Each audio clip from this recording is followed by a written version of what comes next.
أعوذ بالله من الشيطان الرجيم.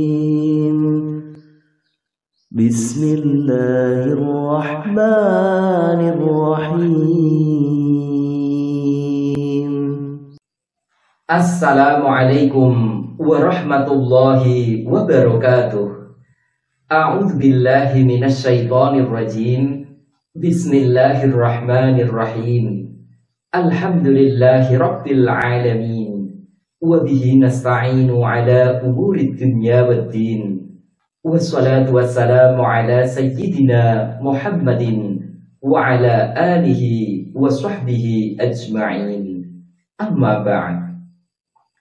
Saudaraku rahimakumullah, jangan kerjakan sholat rawatib terlebih dahulu sebelum melakukan hal ini.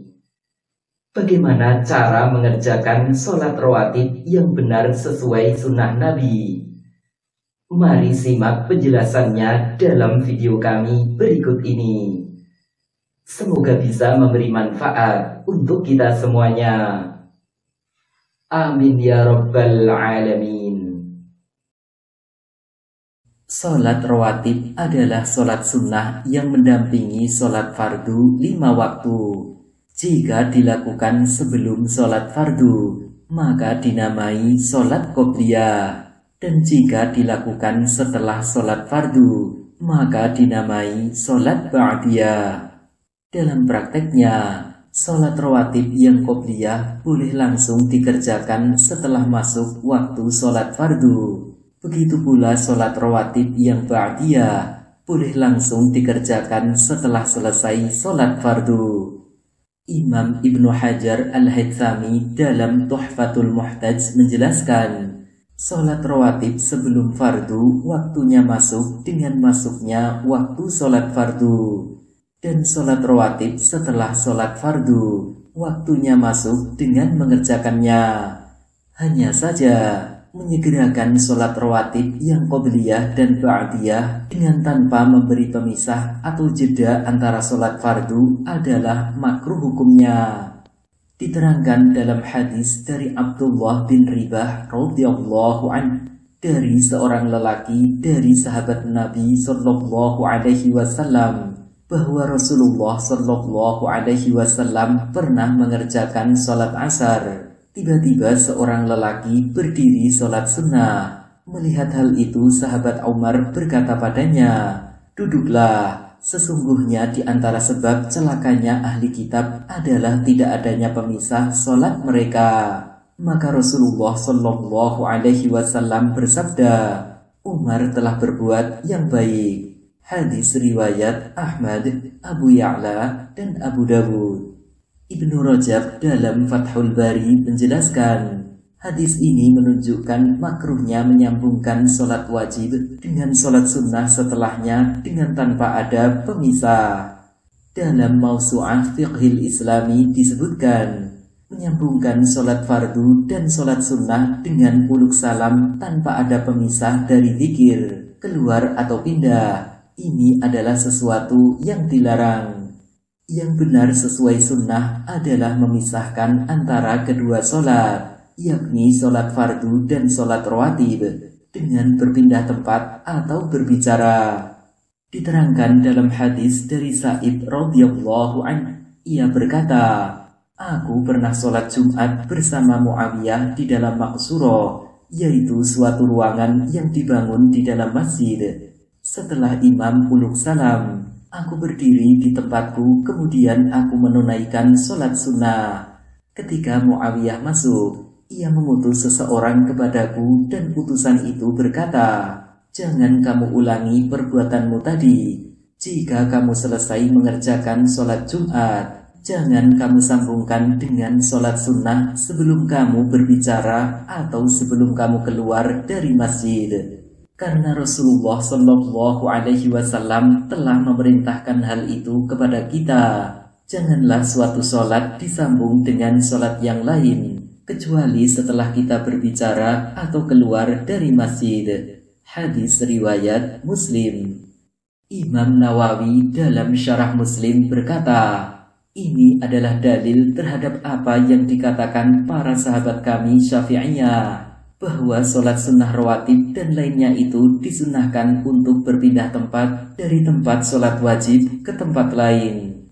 Imam Ibnu Hajar Al-Haythami dalam Minhajul Qawim berkata, dan disunahkan memisahkan antara sholat sunnah qobliyah dan ba'diyah dengan sholat fardu, dengan berbicara atau berpindah dari tempatnya yang pertama ke tempat lain.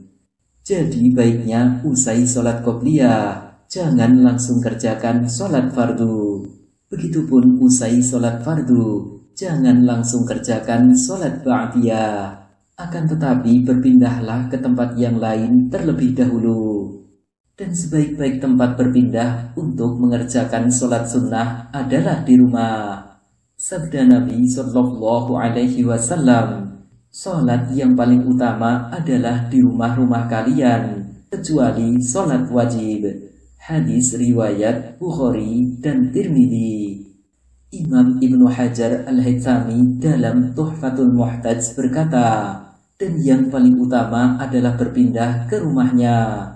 Jika tidak bisa di rumah dan ingin tetap berada di masjid atau musola, maka pilihannya bisa dengan bergeser sedikit ke arah tempat yang berbeda.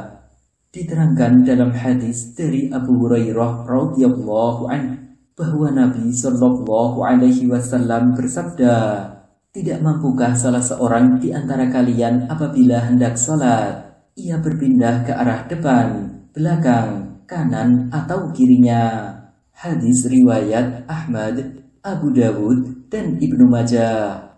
Imam Nawawi dalam Al-Majmu' menjelaskan, jika ia tidak pulang ke rumahnya dan ingin sholat sunnah di masjid, maka disunahkan untuk berpindah sedikit dari tempatnya yang semula untuk memperbanyak tempat sujudnya. Hikmah dari perpindahan ini adalah untuk memperbanyak tempat sujud yang kelak akan menjadi saksi di hari kiamat. Imam Syaukani dalam Nailul Awtar menjelaskan, alasannya adalah untuk memperbanyak tempat ibadah, seperti yang dikatakan Imam Bukhari dan Imam Baghawi. Sebab tempat-tempat sujud itu akan menjadi saksi baginya, sebagaimana firman Allah Ta'ala, pada hari itu bumi menceritakan berita-beritanya. Artinya ia akan mengabarkan apa yang terjadi padanya. Syekh Sa'id Al-Hadrami dalam Bushrul Karim berkata, memisahkan dengan berpindah adalah lebih utama untuk memperbanyak tempat yang menyaksikan di hari kiamat. Kemudian jika sulit berpindah ke tempat yang lain, maka dianjurkan untuk memisahkan kedua sholat dengan kalam atau pembicaraan.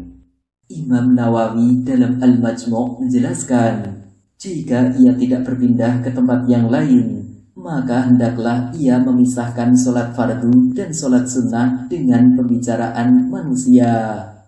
Yang dimaksud kalam atau pembicaraan di sini adalah mencakup setiap pembicaraan, termasuk bacaan zikir dan Al-Quran.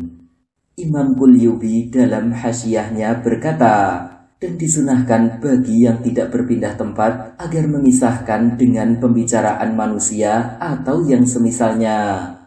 Syekh Abu Bakar Syata dalam I'anatut Talibin menjelaskan, ketetapannya bahwa pembicaraan manusia di sini tidak dibatasi. Akan tetapi seumpamanya pembicaraan adalah bacaan zikir dan Al-Quran. Kesimpulannya, ada 3 cara memisahkan sholat fardu dan sholat sunnah. Pertama dan yang paling utama, berpindah ke rumah untuk sholat sunnah. Kedua, bergeser ke arah samping, depan atau belakang. Dan ketiga, berzikir atau berbicara.